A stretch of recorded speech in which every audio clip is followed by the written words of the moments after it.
Ini adalah tempat perekrutan Qasim yang diadakan setahun sekali.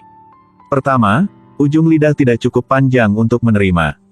Jari kasar, dan jari tidak fleksibel tidak diterima. Hanya mereka yang dapat memenuhi permintaan ini. Hanya dengan begitu akan memiliki hak untuk melayani janda permaisuri. Melewati seleksi yang sulit. Manajer umum Liu Qasim yang hebat. Hanya 24 orang yang dapat disimpan di depan ini. Liu Qasim beritahu semua orang. Sore ini adalah gerbang seleksi terakhir.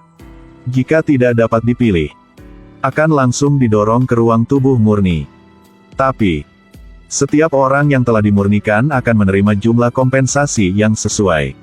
Tapi jadilah yang terpilih.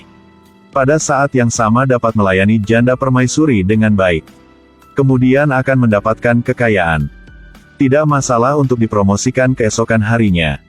Qasim Liu, lakukan pertunjukan kecil untuk dilihat semua orang. Oke. Akan membuka mata kalian. Semua orang yang mendengarnya mengatakan itu dengan sabar menunggu.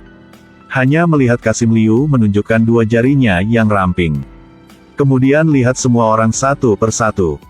Selanjutnya, pemandangan yang sangat menakutkan muncul.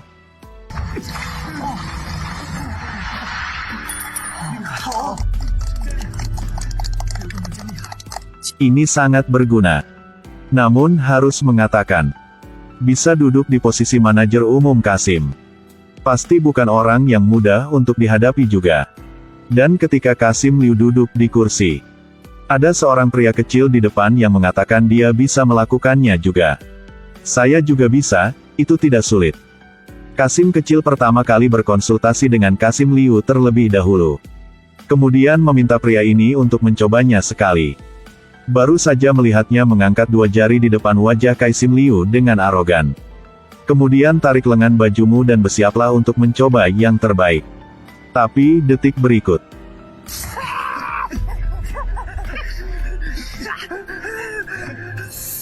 Apakah ada orang lain yang ingin berdiri dan mencoba lagi? Kali ini, semua orang yang hadir bodoh seperti kerang, tidak ada yang berani mengatakan hal lain. Akhirnya semua orang menunggu putaran seleksi terakhir. Apakah itu menjadi kaya atau mati akan dapat melihat dengan jelas. Tapi itu pada saat Ibu Suri berjalan ke tengah aula besar. Kemudian jepit rambut di kepala gadis istana jatuh ke tanah. Dan adegan ini tepat pada waktunya untuk dilihat oleh pria di sampingnya. Pria itu tahu bahwa jika janda permaisuri mengambil satu langkah lagi, kaki gioknya akan terluka. Jadi dia tidak keberatan dengan bahaya dan mengulurkan tangannya ke depan. Ibu. Pelayan itu berani tidak sopan kepada ibu permaisuri, di mana? Ibu Suri. Ibu Suri melihat tangan pria itu. Seketika mengerti bahwa dia telah menyelamatkan kaki dia.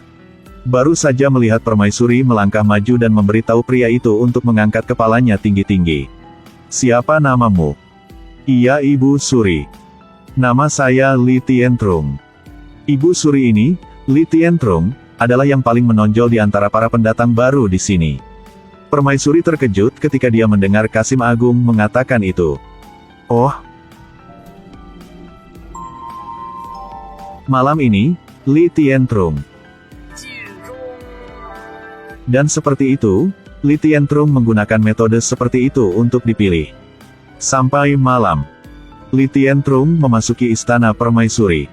Setelah masuk, Li Tiantrong pertama-tama berlutut di depan permaisuri.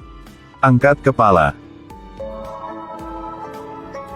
Apakah kamu baik-baik saja dengan luka di tanganmu? Hanya luka kecil, tidak layak dibicarakan. Kemarilah, biarkan saya melihat kemampuanmu. Karena rekaman, pertarungan, ini tidak masuk akal. Jadi untuk saat ini, saya sudah selesai menontonnya untuk semua orang.